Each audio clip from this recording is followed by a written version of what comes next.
Act 1, Scene 2, second half. Action. The games are done and Caesar is returning. As you pass by, tug Casca by the sleeve, and he will, after his sour fashion, tell you what help proceed worthy note to gain. I will do so, but look you, Cassius, the angry spot doth throw on Caesar's brow, and all the rest look like chin and train. Copernicus' cheek is pale, and Cicero looks with such clever and such furious eye, as we have seen him in the Capitol, being crossed in conference by some senators. Casca will tell us what the matter is. Antonius, Caesar, let me have men about me that are fat, sleek-headed men, and such as sleep o' night. Young Cassius has a lean and hungry look.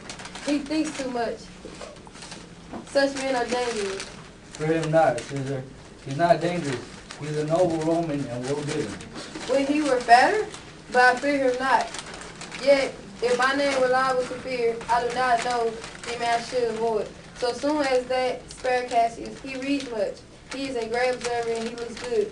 Quite through the deeds of men, he knows no plays, as thou thoughtest, Anthony. He hears no music. Seldom he smiles, and he smiles in such a sort, as if he mocked himself and scorned his spirit. That could be moved to smile at anything.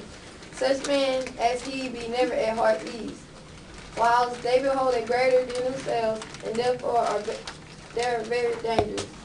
I rather tell thee what is to be feared, and then what I feared, for always I am Caesar. Come on my right hand, for this is death, and tell me truly what thou thinkst of him.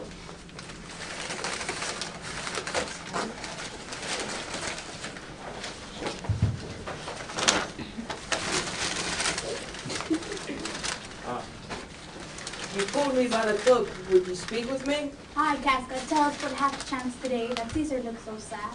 Why, you were with him, were you not? I should not then ask Casca what hath chanced. Why, there was a crown offered him, and being offered him, he put it by with the back of his hand, thus, and then the people fell a shouting. What was the second noise for? Why, for that too. They shouted thrice. What was the last cry for? Why, for that too. Was the crown offered him thrice?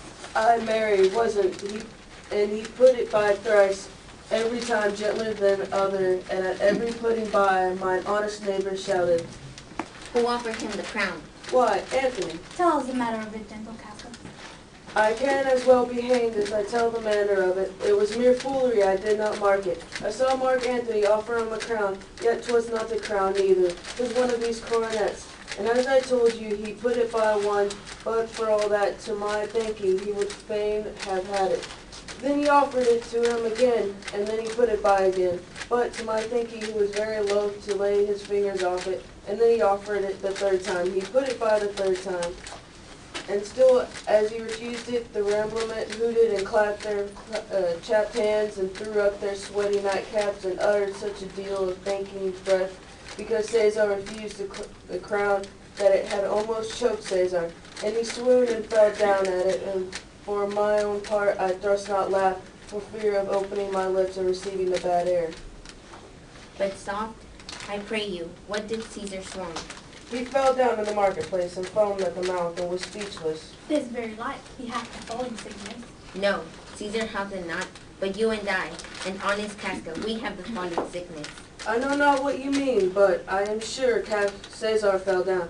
If the tag-rag people did not clap him and hiss him, according as he pleased and displeased them, as they used to do the players in the theater, I am no true man. What said he when he came upon himself?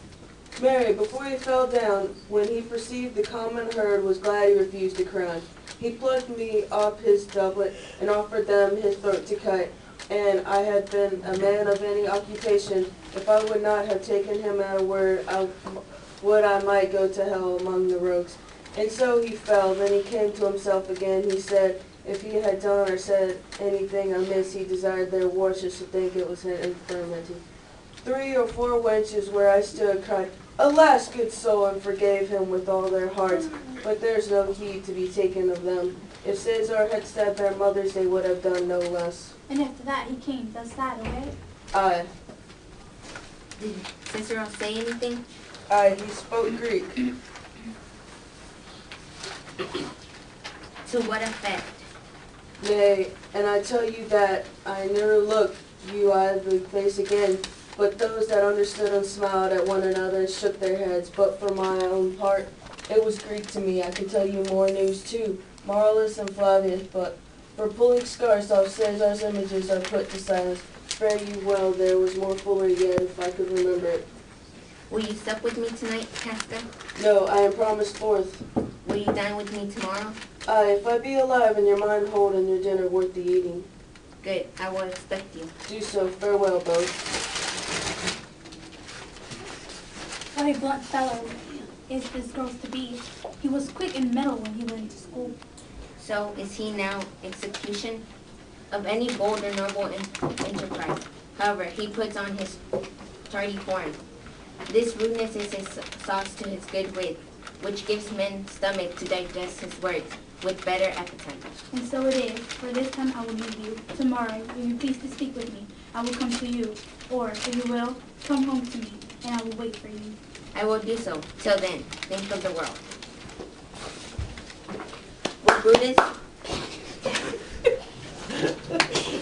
Where Brutus thou art noble, yet I see they honorable metal may be worth. From that is deposed, therefore it is met. That noble minds keep ever with their likes, so firm that cannot be seduced. Caesar doth bear me hard, but he loves Brutus. If I were Brutus now, and he was Cassius, he should not humor me. I will this night in several hands and at his windows throw, as if they come from several citizens, writings all tending to the great opinion that Rome holds of his name, wherein obscurely Caesar's ambition shall be glad stacked.